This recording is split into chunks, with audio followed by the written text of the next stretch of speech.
Hello, in front of me I've got Garmin DriveSmart navigation. In this video I'll show you how to start route guidance.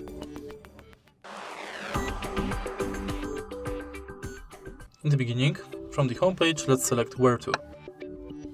Now you can select between Go Home, Favorites categories, Addresses history, TripAdvisor, Junctions, and many more.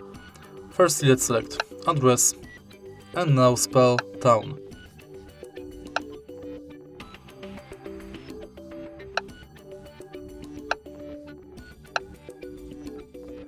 But before, let's change country.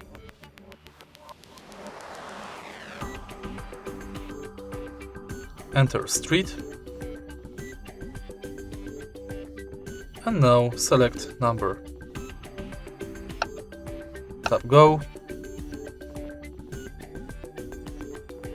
And now the navigation is searching for the route. And that's basically it. If you find this video helpful, please leave a like, comment and subscribe.